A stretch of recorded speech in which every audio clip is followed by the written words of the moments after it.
Now, let's go to Parliament. Now, Minority spokesperson on Constitutional Legal Affairs, Inusah Fuseini, has described as reckless comments by the First Deputy Speaker of Parliament, JoyNews Owusu, over his shoot-to-kill remarks. JoyNews called for a shoot-to-kill approach to the fight against illegal mining in the country. He says this is the only way to ensure that those engaged in these activities stop.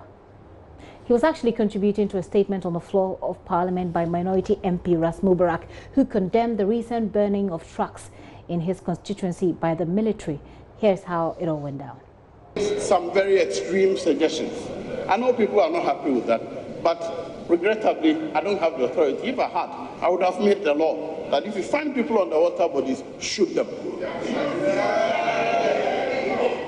That is what I would have done if I had the authority. That is how recalcitrant those people are. Well, in this country, if you go to some countries, there are some countries where littering on the street, as recently as in the 60s, if you littered, you were shot in the streets. If you dumped rubbish and they caught you, they shot you. That was the law. I think there are better ways, and I believe that we should sit together, think through this matter, craft out measures, and solve the problem. It is true that it's difficult to get alternative, better or more rewarding means to get them out of Galamsey. But at the same time, even appealing to their conscience and sitting down and working with them, we can get solutions to these problems. Mr. Speaker, I don't support any Ghanaian killing any Ghanaian. And I don't support the use of force as a means or solution to any problem. There are ways and means of us solving our common problems. The problems are not only for government. These are national challenges, and we must take national decisions. It is not this government that started it. The previous government did the same. Did they succeed? You think you will succeed? Yes. I am telling you, capital no. Unless you change. I am saying that unless you change, there is no way you can succeed in eliminating Galamsey in this country. So the military went there for the 5th time and decided that they were sending a very strong signal to anybody who decides that they will take the law into their own hands. The information I have is that 8 champagne machines were burnt, 12 tipper trucks were burnt, and 1 excavator.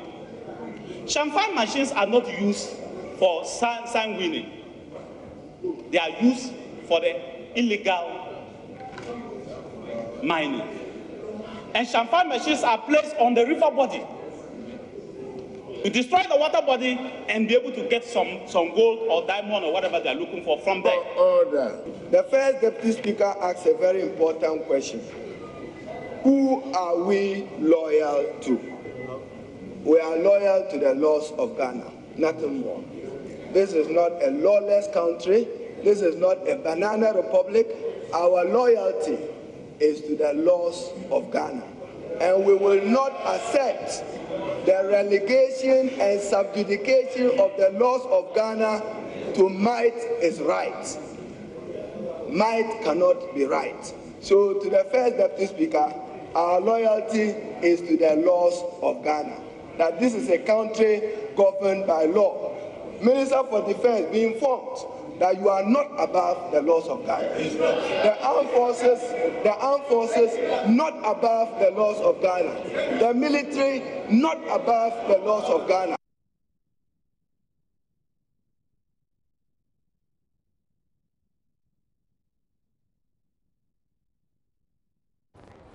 So that is how the conversation went on in Parliament. Now, Inusah Fuseini is saying that Mr. JoyNews Owusu's shoot-to-kill comment is reckless and has the ability to impugn the integrity of Parliament.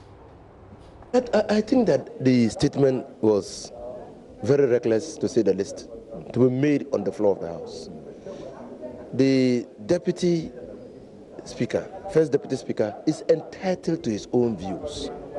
He could make it on other platforms, but not while sitting in the seat as a First Deputy Speaker in Parliament. Because the very core of our existence as Parliament is to make laws for the smooth administration of this country. We are the champions of the bastions of the protection of the liberties and freedoms of individuals. Okay? Now, if you go to a radio station and make that comment, yes, people might say that the first deputy speaker has made that comment, but that's on a radio station, but not in Parliament. What he could have done, he's entitled to his view.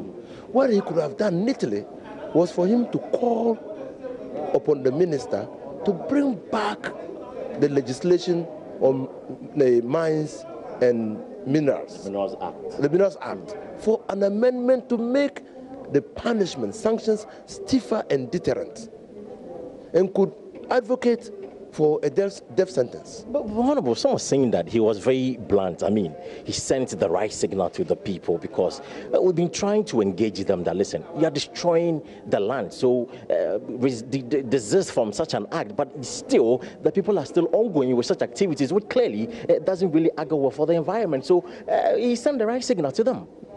The fact that people have failed, refused, or neglected to conform does not give us the impudence to fall into impunity. It is not. You see, Thomas Hobbes said it long ago in his book on anarchy, that life will become short, nasty, and brutish. Or you want brutish, nasty, and short. Now, the president himself, when he was swearing in the Chief Justice, has said that he is on a mission to build a new civilization founded on the rule of law and the respect for the fundamental liberties and freedoms of individuals.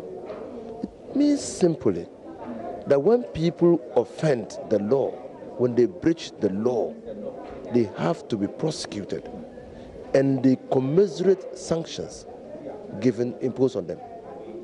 If the sanctions are not deterrent enough, you don't advocate a shoot to kill, which is descending into impunity, but you advocate for a review of the law. And that is my worry. And you think a review of the law will cure what is happening at the moment? Even, to be honest with you, since 1982, people who have been condemned to death by hanging have not been executed. Exactly. Why? Because Ghana is a member of the body known and called Amnesty International. And Amnesty International frowns upon the existence of the death penalty on the statute books of countries. Now, what the first deputy speaker has said is just simply that, or even ignore the laws. Let's give authority to the Operation Vanguard and its men. I mean, they're doing their work, but no, it appears it's not really yielding the maximum result as we expect as a country. Work, I agree with you, but their work must be founded on authority. Right. Their work must be legal. The fact that we want to protect the environment must not lead us into doing illegal things. You get my argument? I mean, I'm not saying that they shouldn't enforce the laws. In fact, when you remember I was the Minister for Lands and Natural Resources, I started the process of reviewing the law because the punishment under the existing law then was not deterrent enough. So we had amended the law to make it stiffer. If it is not meeting the intended purpose, then we have to come back again and amend the law. I see. So beyond this concerns, because I get a sense that you are worried about the statement by the first Deputy Speaker of Parliament. Because you see, you know, it impugns the integrity of Parliament. It impugns the integrity of Parliament? Yes, because this is a law-making body. Then our Speaker can advocate a shoot to kill, which is not founded on any law. You understand? That is the problem. Right. So beyond this, what would you do as a member of Parliament, and especially as a former minister responsible for that? I've always said that, to be honest with you, illegal small-scale mining is, well, it's a blight on the conscience of Ghanaians. Now we have some winning. Now we have some winning. Yeah. But illegal small-scale mining, some winning too is illegal. I mean, if you don't have the permit, it's illegal. Exactly. Now, what I was fighting, clearly I can tell you without any fear of contradiction, that small-scale miners who are not registered, who have no license to operate, do not come under the radar of the Minerals Commission. And so they pollute our water bodies. They degrade our environment. They create security problems in the areas that they mine. In fact, they despoil the environment. And so everything that we must do to ensure that their activities are brought to a halt, we have to. But we must make sure that we do it in accordance with law.